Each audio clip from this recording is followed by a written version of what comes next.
E2 Brute, is nothing left sacred.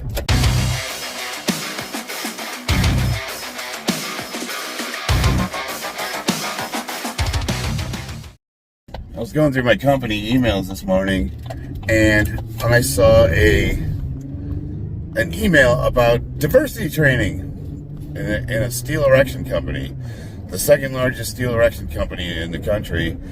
And I understand the guys out in the field are the iron workers. They're the red-blooded Americans that are building this country. And it's a large company, and there's going to be a bunch of corporate. I mean, we have an HR department, and we've got all the, everything that goes with a big company. So the guys actually doing the work in the field are actually probably a minority. So I'm in one of those positions where I'm kind of have one foot in the field and one foot in the office. So I'm I don't really fit on either side, if that makes sense. Nobody in the field's ever happy to see a safety manager. And at the same time, because I am a field officer, when I'm at corporate meetings, I'm kind of looked down upon as, one of them. So it's weird. I'm in this weird kind of bubble where I like it though. I like the autonomy because for the most part, everybody just ignores me, and if I can pretty much do my job in peace, and I don't really answer to anyone. It's not that I don't answer to anyone, but I don't have anyone micromanaging me or breathing down my neck, and I'm free to do my tasks. And as long as I complete them and I don't have any complaints and everybody's happy with the job that I do, I don't really have to have too much involvement from people that I don't really want to have involvement with, if that makes sense. They leave me alone. They leave me alone to do my job. As long as I do it. But, reading that email, man, it really disillusioned me. It just made me realize that there's nothing left. There's no territory that hasn't been ceded to this ideology. It's just infected everything. And now more than ever, we need strong men. I think it's every man's duty to be as physically strong and capable of being. And it starts. I'm noticing with my son. My son's 11 years old, and I've just kind of been paying attention to how they're teaching the kids in school.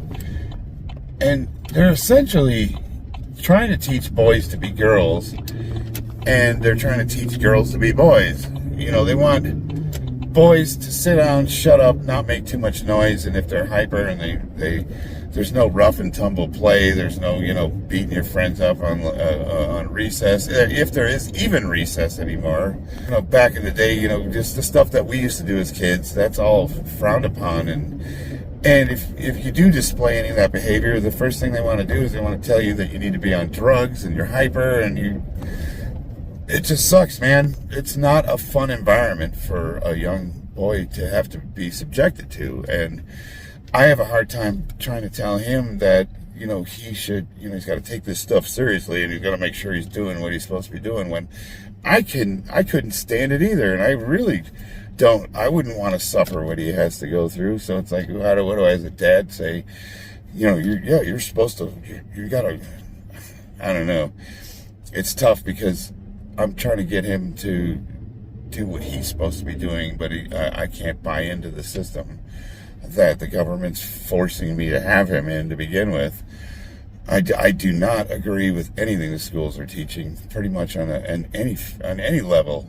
The girls, they're trying to teach the girls that they need to be, these girl boss CEOs and careers, and that being in a traditional relationship is like a slavery of some sort. Like you're losing your childbearing years being slave to a man. And what they're finding, it's just all screwed up. It's all screwed up to what we're doing to our kids.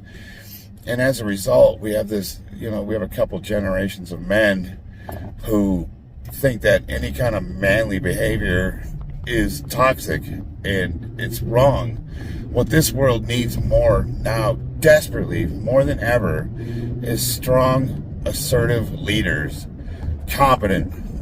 What they're cultivating is this generation of passive men who are just unwilling to have any kind of confrontation. And it's just sad. It's sad what's happening. And I think the cure for it starts in the gym. It really does. I've been working with a lot of young men, and the number one thing I'm seeing is that a lot of young guys think that they're introverted. And what I'm finding is that what looks like introversion is actually social anxiety. They don't know how to be around people. There's no self-confidence. They are way too concerned with what other people think about them. They don't know how to talk to women. They're lonely. They're unhappy. They've traded relationships for online porn addictions. They're things of that nature. Basically weak men. And so the first thing we do is we get them moving some weight, get them stronger, and next thing you know, you're carrying yourself a little bit differently. You got a little more self-confidence.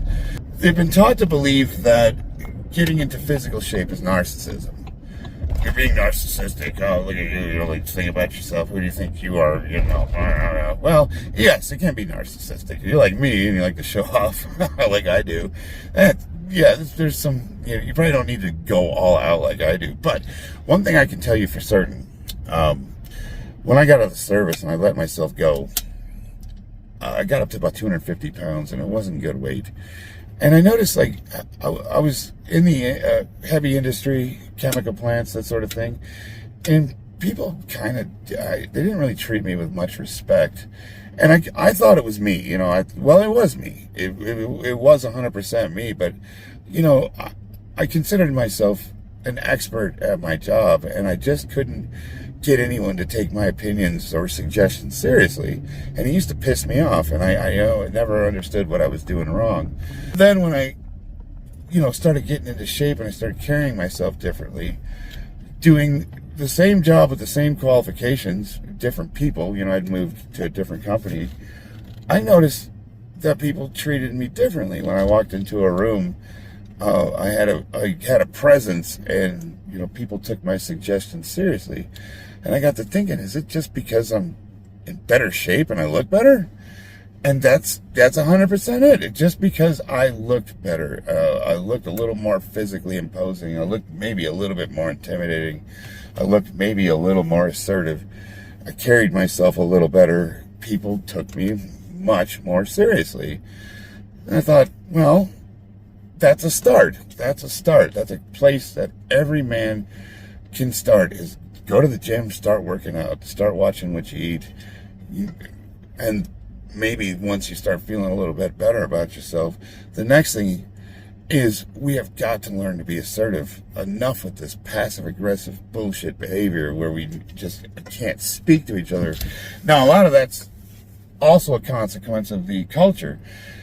Back in the day, if you disagreed with somebody, you used to just, go behind the woodshed and tune each other up and then come back as buddies, right? Well, that's been frowned upon. Now what happens if you get any kind of argument at work? If you just sound aggressive and yelling, well, just fire both of you. It doesn't matter who started the fight. You both get thrown off the job. And so now nobody confronts each other. Nobody gets loud. Nobody gets aggressive. And yes, obviously you don't want a workplace where guys are yelling and screaming at each other and beating the crap out of each other all day. Like, what's going on your job site if that's a problem? But it used to be the way men handle their problems. You can't do that then now. Now everything has to go through the HR department. Now you have to tell your boss. Now you got to do all this, kinder, softer, gentler stuff. We can't hurt anyone's feelings. And as a result, people now just harbor resentment. They have no way to confront anything. And it comes out in ways that are way more toxic. Character assassination, talking shit about each other, setting your coworkers up for failure, doing things to purposely make them look bad. How is that better? I'd rather just get punched in the face. 9 times out of 10, the guy you got in a fight with, you wind up being buddies afterwards anyways. You really get to know somebody if you get in a scrap with them. That's called bonding right there. That's how men used to do it. You can't do that anymore. Global testosterone levels are dropping. We are producing weaker men, and a lot of that is the processed food. A lot of that's environmental. A lot of that is just the way that young men are taught to carry themselves. constant stress, constant, depression, all of that. It all turns into this, a broken biological system, and, all of that just continuously grinds men down. And they don't have strong voices, and they don't have advocates for them. They don't have people that are encouraging them. They don't have anybody showing them the right way.